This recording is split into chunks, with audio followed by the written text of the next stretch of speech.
السلام علیکم ورحمۃ اللہ وبرکاتہ۔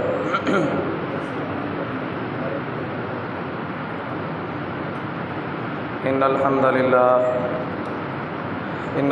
للہ نحمده ونستعینه ونستغفره ونعوذ باللہ من شرور انفسنا ومن سیئات اعمالنا، من يهده الله فلا مضل له ومن يضلل فلا هادي له، وأشهد أن لا إله إلا الله وحده لا شريك له،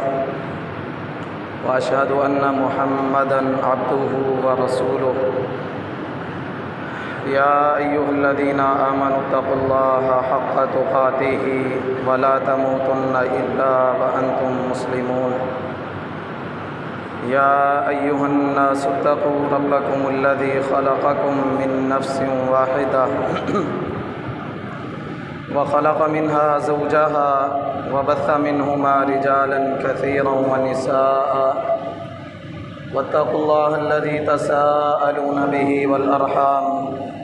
إن الله كان عليكم رقيبا۔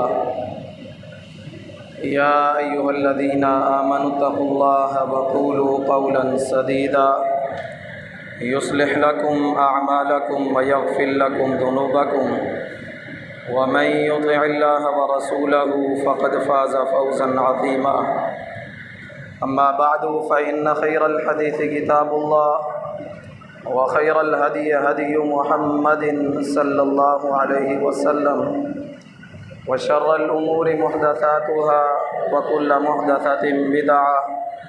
وكل بدعة ضلالة، وكل ضلالة في النار۔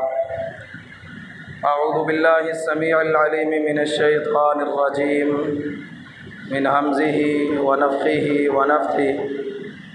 فهل ينظرون إلا الساعة أن تأتيهم بغتة فقد جاء أشراطها فأنى لهم إذا جاءتهم ذكراهم۔ رب اشرح لي صدري ويسر لي أمري واحلل عقدة من لساني يفقهوا قولي۔ ہر قسم کی حمد و ثنا اللہ رب العالمین کے لیے ہے، جو اس کائنات کا خالق، مالک، رازق، حاجت روا اور مشکل کشا ہے۔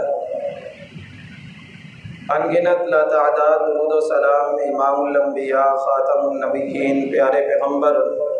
جناب محمد رسول اللہ صلی اللہ علیہ وسلم کے ساتھ گرامی پر۔ ہمارا سلسلہ وار موضوع جو چل رہا ہے وہ ہے علامات قیامت، قیامت کی نشانیاں۔ ان میں سے کئی ایک کا تذکرہ ہم پچھلے خطبات کے اندر سن چکے ہیں کہ قیامت کے قریب کون کون سی علامتیں رونما ہوں گی، اور پیارے پیغمبر جناب محمد رسول اللہ صلی اللہ علیہ وسلم نے ہمیں اس سے آگاہ کیا ہے۔ آج کے خطبہ کی پہلی علامت، پہلی نشانی وہ ہے بخیلی اور کنجوسی، کہ رسول اللہ صلی اللہ علیہ وسلم نے ارشاد فرمایا کہ قیامت کے قریب بخیلی جو ہے وہ عام ہو جائے گی، کنجوسی جو ہے، بخل جو ہے وہ عام ہو جائے گا۔ بخل اس چیز کو کہتے ہیں کہ انسان پر جو چیز واجب ہو اور وہ اس کی ادائیگی نہ کرے، اس کو اس کے اندر کہتے ہیں کہ یہ بخل کر رہا ہے، کنجوسی کر رہا ہے۔ گھر والوں کے اوپر خرچ کرنا انسان کے اوپر ضروری ہے، وہ ان پر خرچ نہیں کرتا، یہ بخل ہے۔ اللہ کی راہ میں خرچ کرنا انسان کے اوپر لازم ہے، وہ خرچ نہیں کرتا، یہ اپنے بخل کر رہا ہے۔ اللہ کے دیے ہوئے مال میں سے خرچ کرنا، زکوٰۃ ادا کرنا، عشر ادا کرنا، یہ اللہ رب العالمین نے انسان پر فرض کیا ہے، وہ ادا نہیں کرتا، وہ اس کے اندر بخل کر رہا ہے، کنجوسی کر رہا ہے۔ اور اللہ رب العالمین نے قرآن مجید کے اندر کئی ایک مقامات کے اوپر اس بخل کی شدید مذمت کی ہے۔ اللہ رب العالمین نے فرمایا وَلَا يَحْسَبَنَّ الَّذِينَ يَبْخَلُونَ بما آتاهم اللہ من فضلہ هو خیر لہم، کہ جو اللہ کے دیے ہوئے مال کے اندر بخل کرتے ہیں، کنجوسی کرتے ہیں، اللہ کی راہ میں خرچ نہیں کرتے، جہاں ان کو خرچ کرنا چاہیے اس پر خرچ نہیں کرتے، وہ ہرگز یہ نہ سمجھیں، یہ نہ خیال کریں، یہ نہ گمان رکھیں ہوا خیر لہم کہ یہ مال ان کے لیے بہتر ہے، کہ یہ مال جو ہے یہ خرچ نہیں کرتے، یہ اپنے پاس جمع کر کے رکھتے ہیں، یہ اپنا مال جو ہے وہ جوڑ جوڑ کے رکھتے ہیں کہ یہ ان کے لیے بھلائی والا ہے، یہ ان کے لیے کوئی بہتر کام۔ فرمایا بل ہوا شر لہم، بلکہ یہ ان کے لیے برا عمل ہے کہ یہ اللہ کی راہ میں خرچ نہیں کرتے، یہ بخیلی کرتے ہیں، کنجوسی کرتے ہیں۔ سَيُطَوَّقُونَ مَا بَخِلُوا بِهِ يَوْمَ الْقِيَامَةِ، یہ دنیا کے اندر تو اللہ کی راہ میں خرچ نہیں کرتے، اپنا جو حق ہے ان پر، جو جہاں خرچ کرنا ان کے اوپر لازم ہے، ضروری ہے، وہاں یہ خرچ نہیں کرتے، بخل کرتے ہیں۔ سَيُطَوَّقُونَ مَا بَخِلُوا بِهِ يَوْمَ الْقِيَامَةِ، کل قیامت کے دن جس کی چیز کے اندر یہ بخل کر رہے ہیں، کنجوسی کر رہے ہیں، کل قیامت کے دن ان کو اس کا توق پہنایا جائے گا۔ اور صحیح بخاری کے اندر اس کی شرح، اس کی تشریح جو ہے وہ رسول اللہ صلی اللہ علیہ وسلم نے کی ہے کہ جو دنیا کے اندر زکوٰۃ ادا نہیں کرتے، اللہ رب العالمین نے ان کو مال دیا ہے، ان کے اوپر زکوٰۃ لازم ہے، وہ زکوٰۃ ادا نہیں کرتے اپنے مال کی، تو یہ زکوٰۃ، یہ مال جو ہے، یہ جو جوڑ جوڑ کر اکٹھا کر کے رکھ رہے ہیں، کل یہ مال ایک گنجے سانپ کی شکل میں کر دیا جائے گا اور ان کی گردن کے اندر اس کا توق پہنا دیا جائے گا، اور وہ ان کو ڈسے گا اور کہے گا انا مالک انا کنزک، میں تیرا مال ہوں، میں تیرا خزانہ ہوں۔ دنیا کے اندر بڑا جوڑ جوڑ کے، بڑا سنبھال کے رکھا کرتا تھا، یہ وہ بخیلی کرنے والے، کنجوسی کرنے والے، سَيُطَوَّقُونَ مَا بَخِلُوا بِهِ يَوْمَ الْقِيَامَةِ، کل قیامت کے دن اللہ رب العالمین ان کے بخل کا جو مال ہے یہ ان کے گردن کے اندر توق بنا دے گا۔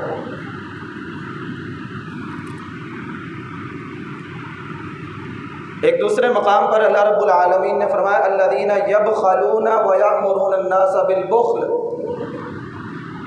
کہ وہ لوگ جو مال کے اندر بخل کرتے ہیں، کنجوسی کرتے ہیں، وَيَأْمُرُونَ النَّاسَ بِالْبُخْلِ، اور لوگوں کو بھی کنجوسی کا حکم دیتے ہیں، بخل کا حکم دیتے ہیں، خود بھی اللہ کی راہ میں خرچ نہیں کرنا، لوگوں کو بھی اس بات کی تلقین کرتے ہیں، لوگوں کو بھی لوگوں کا ہاتھ بھی روکتے ہیں کہ اللہ کی راہ میں خرچ نہ کیا جائے۔ وَيَكْتُمُونَ مَا آتَاهُمُ اللَّهُ مِنْ فَضْلِهِ، اور اللہ نے جو ان کو اپنا فضل عطا کیا ہے اس کو چھپا چھپا کے رکھتے ہیں۔ کیا ہے ان کے لیے عذاب؟ وَأَعْتَدْنَا لِلْكَافِرِينَ عَذَابًا مُهِينًا، اللہ نے ایسے لوگوں کے اوپر کافر کا لفظ استعمال کیا ہے۔ کافر بھی اس کو کہتے ہیں جو چھپانے والا ہوتا ہے، جو ایمان کو چھپاتا ہے، اس انسان کو کافر کہا جاتا ہے، کفر کا اظہار کرتا ہے۔ فرمایا وَأَعْتَدْنَا لِلْكَافِرِينَ عَذَابًا مُهِينًا، اللہ نے ایسے کافروں کے لیے، ایسے بخل کرنے والوں کے لیے رسوا کرنے والا عذاب تیار کر رکھا ہے۔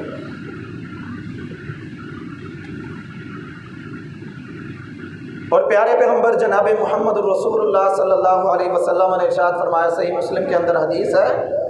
وَاتَّقُوا الشُّحَّ فَإِنَّ الشُّحَّ أَهْلَكَ مَنْ كَانَ قَبْلَكُمْ، لوگوں بخیلی سے بچنا، کنجوسی سے بچ کر اپنی زندگی گزارنا، مال اکٹھا کر کے، جمع کر کے اس کے اوپر سام بن کر نہیں بیٹھنا۔ وَاتَّقُوا الشُّحَّ فَإِنَّ الشُّحَّ أَهْلَكَ مَنْ كَانَ قَبْلَكُمْ، کیونکہ اس کنجوسی نے، اس بخیلی نے تم سے پہلے کئی امتوں کو ہلاک اور تباہ و برباد کر دیا۔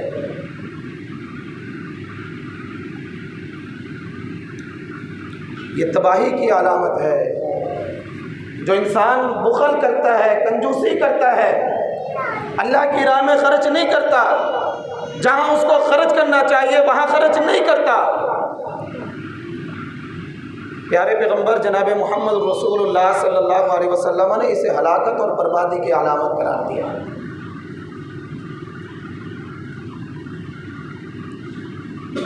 اور فرمایا وَأَمَّا مَنْ بَخِلَ وَاسْتَغْنَى وَكَذَّبَ بِالْحُسْنَى فَسَنُيَسِّرُهُ لِلْعُسْرَى، کہ جو شخص بخیلی کرتا ہے، کنجوسی کرتا ہے، واستغنا اور بے پرواہ ہو جاتا ہے، اس کو کوئی برا عمل تصور نہیں کرتا، اس کو گناہ تصور ہی نہیں کرتا، وَكَذَّبَ بِالْحُسْنَى اور سب سے اچھی بات کی تکذیب کر دیتا ہے، اس کو جھٹلا دیتا ہے، فَسَنُيَسِّرُهُ لِلْعُسْرَى، اللہ فرماتے ہیں ہم ان کے لیے مشکل کے راستے آسان کر دیتے ہیں، اسے مشکل راستے پر چلا دیتے ہیں، تنگی والے راستے پر اسے گامزن کر دیتے ہیں۔ جو بھی بخیلی کرتا ہے، کنجوسی کرتا ہے، اور سورہ محمد کے اندر اللہ رب العالمین نے فرمایا وَمَنْ يَبْخَلْ فَإِنَّمَا يَبْخَلُ عَنْ نَفْسِهِ، لوگوں تم کیا سمجھتے ہو کہ بخل کر کے اپنے پاس مال جمع کر رہے ہو، اوروں کے اوپر خرچ نہ کر کے اپنے پاس مال اکٹھا کر رہے ہو؟ وَمَنْ يَبْخَلْ فَإِنَّمَا يَبْخَلُ عَنْ نَفْسِهِ، جو شخص بخل کر رہا ہے، کنجوسی کر رہا ہے، وہ بظاہر اپنے آپ پر ہی، اپنے اوپر ہی بخل کنجوسی کر رہا ہے۔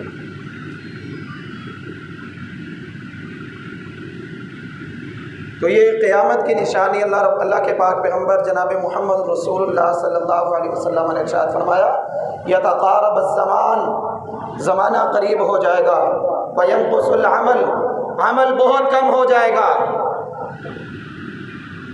یہ علامتیں، یہ نشانیاں بتلائی ہے امام الانبیاء جناب محمد رسول اللہ صلی اللہ علیہ وسلم نے، اور فرمایا یتقارب الزمان وینقص العمل،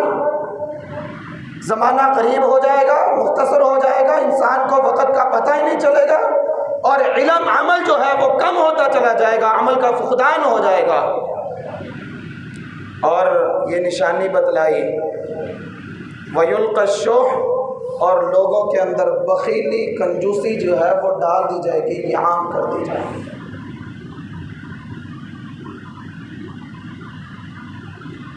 پیارے پیغمبر جناب محمد رسول اللہ صلی اللہ علیہ وسلم اس برے فعل سے اللہ کی پناہ مانگا کرتے تھے۔ اللہم انی اعوذ بک من البخل، اے پروردگار میں تجھ سے بخیلی سے تیری پناہ میں آتا ہوں۔ یہ بڑا ہی مذموم عمل ہے کہ انسان بخیلی کرے، کنجوسی کرے۔ اللہ نے اس کو مال دیا ہے، اللہ نے اس کو اپنے فضل میں سے عطا کیا ہے، اور وہ پھر اس کے باوجود اس کا حق ادا نہیں کرتا، اپنے گھر والوں پر صحیح طریقے سے خرچ نہیں کرتا، اللہ کی راہ میں خرچ نہیں کرتا، اپنے مال میں سے زکوٰۃ ادا نہیں کرتا۔ اللہ کے رسول صلی اللہ علیہ وسلم اس عمل سے پناہ مانگا کرتے تھے کہ اللہم انی اعوذ بک من البخل، اے پروردگار میں کنجوسی سے، بخل سے تیری پناہ میں آتا ہوں۔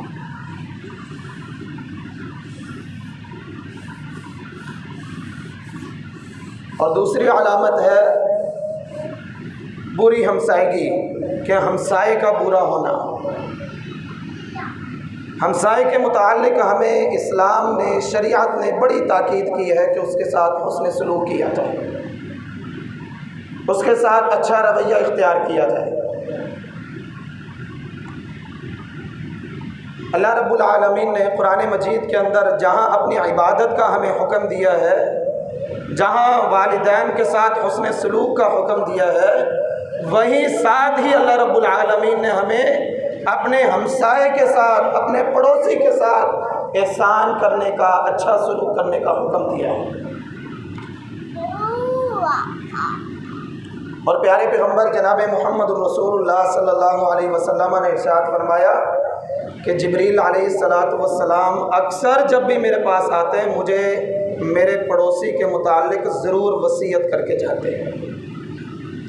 کہ اپنے پڑوسی کے ساتھ اچھا سلوک کرنا ہے، اس کے ساتھ احسان کرنا ہے، اچھا رویہ اس کے ساتھ اختیار کرنا ہے۔ اور یہ یہاں تک ہے، ایک حدیث کے اندر آتا ہے کہ رسول اللہ صلی اللہ علیہ وسلم کے سامنے سے ایک عورت کا جنازہ گزرا، لوگوں نے اس کی بڑی تعریف کی کہ یہ بڑی اچھی تھی، بڑی نمازی، نماز کی پابندی کرنے والی، روزے رکھنے والی، اللہ کی راہ میں خرچ کرنے والی،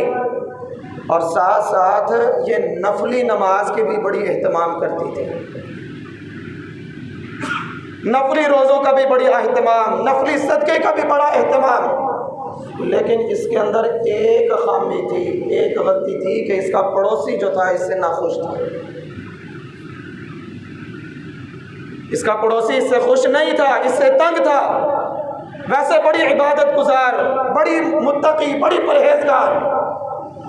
رسول اللہ صلی اللہ علیہ وسلم نے ارشاد فرمایا واجبات اس کے لیے واجب ہو گئی۔ پھر ایک اور جنازہ لایا گیا، ایک اور عورت کا، خاتون کا، اس کے متعلق لوگوں نے یہ شہادت دی، لوگوں نے یہ گواہی دی کہ یہ عورت جو ہے صرف فرض نماز ادا کیا کرتی تھی، نفل کا اتنا اہتمام نہیں کرتی تھی، فرضی روزے رکھتی تھی، نفلی روزوں کا اتنا اہتمام نہیں کرتی تھی، فرضی صدقہ، فرضی زکوٰۃ یہ اللہ کی راہ میں خرچ کرتی تھی، نفلی صدقے کا اتنا اہتمام نہیں۔ لیکن اس کے اندر ایک خوبی تھی کہ اس کا جو پڑوسی تھا وہ اس سے خوش تھا، یہ اپنے پڑوسی کے ساتھ بڑا احسان کیا کرتی، بڑا اچھا سلوک کیا کرتی۔ رسول اللہ صلی اللہ علیہ وسلم نے ارشاد فرمایا واجبات اس کے لیے بھی واجب ہو گئی۔ صحابہ کرام رضوان اللہ علیہم اجمعین نے سوال کیا کہ اللہ کے نبی پہلی کے لیے بھی واجبات اس کے لیے بھی واجبات، یہ کیا ماجرا ہے؟ رسول اللہ صلی اللہ علیہ وسلم نے ارشاد فرمایا جس عورت کے متعلق تم نے یہ گواہی دی ہے کہ اس کا پڑوسی جو ہے وہ اس سے خوش نہیں، وہ اس سے تنگ پریشان ہے، اگرچہ وہ بڑی نفلی عبادت کیا کرتی تھی، بڑا نفل کا بھی اہتمام کیا کرتی تھی، اس کے لیے جہنم واجب ہو گئی۔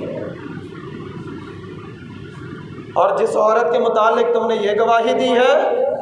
کہ یہ صرف فرض ہی ادا کیا کرتی تھی، کوئی نفل کا اتنا اہتمام نہیں،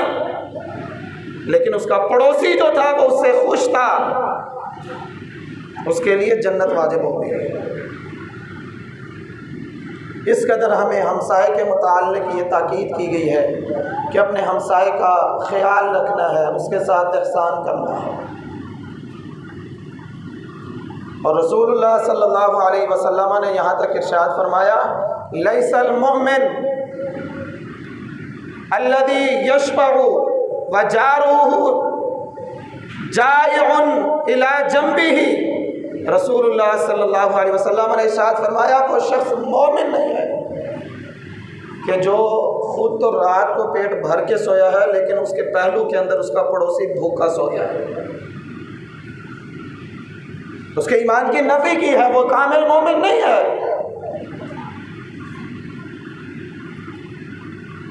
اور رسول اللہ صلی اللہ علیہ وسلم نے ہمیں یہ تعلیم دی ہے اذا طبخت مرقۃ فاکثر ماءها وتعاهد جیرانک، جب بھی گھر کے اندر کوئی چیز پکانی ہے، کوئی پکوان پکانا ہے، کوئی عمدہ چیز، کوئی سالن بنانا ہے، تیار کرنا ہے، اذا طبخت مرقۃ فاکثر ماءها وتعاهد جیرانک، اپنے پڑوسی کا ضرور خیال رکھنا ہے، خود عمدہ چیزیں نہیں کھانی، خود بھنی ہوئی چیزیں نہیں کھانی، اپنے پڑوسی کو دیکھنا ہے، اگر وہ ضرورت مند ہے تو اپنے سالن کے اندر تھوڑا سا شوربہ زیادہ کر لو، اس کو تھوڑا سا شوربہ، تھوڑا سا سالن اس کے گھر بھی بھیج دینا۔ اور پڑوسی کو بھی اس بات کی تلقین کی گئی ہے، پڑوسی کو بھی اس بات کا حکم دیا گیا ہے کہ اگر اس کے گھر اس کا پڑوسی کوئی چیز بھیجتا ہے، کوئی ہدیہ بھیجتا ہے، کوئی سالن بھیجتا ہے، کوئی اس کو حقیر نہ سمجھے۔ لا تحقرن جارۃ لجارتها ولو فرس نشاط، رسول اللہ صلی اللہ علیہ وسلم نے عورتوں کو یہ حکم دیا ہے، گھر والیوں کو یہ حکم دیا ہے کہ لا تحقرن جارۃ لجارتها، کوئی عورت تم میں سے کسی اپنے پڑوسی کے لیے کوئی ہدیہ، کوئی بھیجی ہوئی چیز حقیر نہ سمجھے، ولو فرس نشاط، اگرچہ بکری کی ایک کھری ہی کیوں نہ ہو، اگر وہ اس کے گھر بھیجتی ہے تو اس کے کشادہ چہرے کے ساتھ اسے قبول کر لینا چاہیے۔ یہاں تک ہمیں اسلام نے تعلیم دی ہے اپنے پڑوسی کے ساتھ اچھا سلوک کرنا، لیکن جب یہ سارے معاملات ختم ہو جائیں، پڑوسی جو ہے اپنے پڑوسی کے ساتھ پورا سلوک کرنا شروع کر دے، اس کا خیال نہ رکھے، رسول اللہ صلی اللہ علیہ وسلم نے ارشاد فرمایا کہ یہ قیامت کی نشانی ہے۔ وجوار السوء، برے پڑوسی کا ہونا، برے ہمسائے کا ہونا، یہ قیامت کی نشانیوں میں سے ایک نشانی ہے۔ آج ہم بھی اپنے ارد گرد دیکھ لیں، ہمیں تو اپنے ہمسائے کا علم نہیں ہوتا کہ ہمارے ہمسائے کے اندر رہ کون رہا ہے۔ 10 سال ہو گئے ہمیں ادھر آئے، ہمیں اپنے ہمسائے کا علم نہیں ہے، ہمیں اپنے پڑوسی کا پتہ نہیں ہے کہ اس کے گھر کے اندر کے حالات کیا ہیں۔ ہم اپنے آپ کو مسلمان کہلوانے والے، ہم 5 وقت کے نمازی، مسجد کے اندر نماز ادا کرنے والے، پہلی صف کا اہتمام کرنے والے، ہم سے بڑا مومن کوئی نہیں، ہم سے بڑا مسلمان کوئی نہیں، لیکن ہماری حالت یہ ہے کہ ہمارا پڑوسی ہم سے تنگ ہے، ہمیں اپنے پڑوسی کا علم نہیں ہے۔ تو یہ قیامت کی نشانی ہے کہ ہم اپنے پڑوسی کا خیال نہ کریں، ہم اپنے پڑوسی سے اچھا سلوک نہ کریں، اس کا خیال نہ رکھیں۔ اور تیسری علامت والدین کی نافرمانی ہے۔ سیدنا ابو ہریرہ رضی اللہ تعالیٰ عنہ بیان کرتے ہیں کہ ایک دفعہ رسول اللہ صلی اللہ علیہ وسلم ہمارے درمیان تشریف فرما تھے۔ ایک شخص آنے والا آیا، اس نے سوال کیا کہ متی الساعہ، قیامت کب واقع ہوگی، قیامت کب ہوگی؟ رسول اللہ صلی اللہ علیہ وسلم نے ارشاد فرمایا مل مسئول عنہا بعالم من السائل، کہ جس طرح سوال کرنے والے کو علم نہیں ہے، اس طرح جس سے سوال کیا جا رہا ہے اس کو بھی علم نہیں۔ لیکن اس کی علامتوں میں سے ایک علامت یہ ہے اذا ولدت الامۃ ربتها، جب لونڈی جو ہے اپنے مالک کو جنم دے گی، اس وقت یہ قیامت کی نشانی ہے۔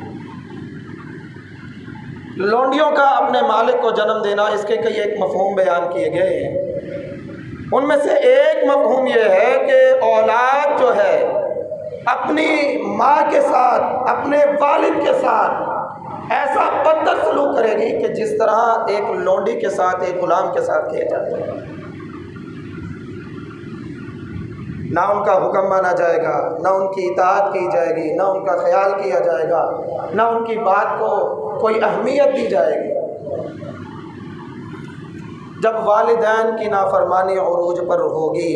تو رسول اللہ صلی اللہ علیہ وسلم نے ارشاد فرمایا ان من اشراطها، یہ قیامت کی نشانیوں میں سے ایک نشانی ہے کہ جب لونڈی جو ہے اپنے مالک کو جنم دے گی۔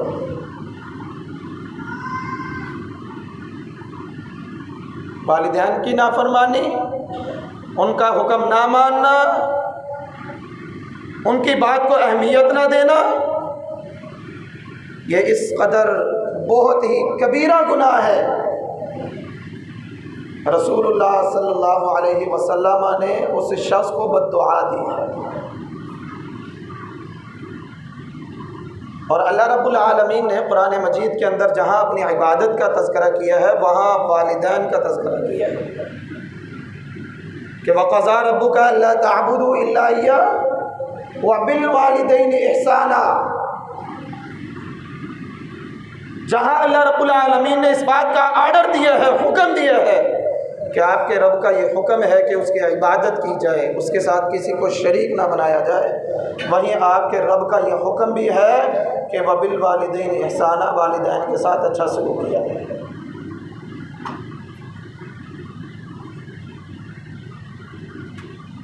ان کی نافرمانی نہ کی جائے۔ اور رسول اللہ صلی اللہ علیہ وسلم نے جو بد دعا دی، فرمایا رغم انفہ ثم رغم انفہ ثم رغم انفہ، اس شخص کا ناک خاک آلود ہو، اس شخص کا ناک خاک آلود ہو۔ صحابہ نے پوچھا اللہ کے نبی کون ہے جس کے بارے میں یہ فرمان ہے کہ اس شخص کا ناک خاک آلود ہو؟ رسول اللہ صلی اللہ علیہ وسلم نے ارشاد فرمایا من ادرک والدیہ عند الکبر احدہما او کلاہما فلا يدخل الجنہ، جو شخص اپنے والدین کو، اپنے ماں باپ کو بڑھاپے کی حالت میں پاتا ہے اور ان کا احترام کر کے ان کی بات مان کے ان کی اطاعت کر کے اپنی جنت حاصل نہیں کر لیتا، ایسا شخص خاک میں ملے۔ من ادرک والدیہ عند الکبر احدہما او کلاہما، بڑھاپے کے اندر اپنے والدین کو پاتا ہے۔ اللہ رب العالمین نے انسان کو جوانی عطا کی،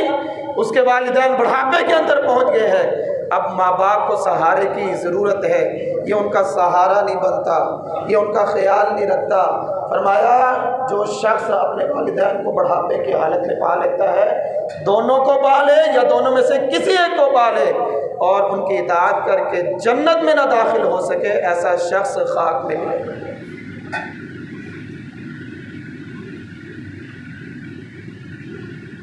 اور بھی اللہ رب العالمین نے قرآن مجید کے اندر بڑی تاکید کی ہے۔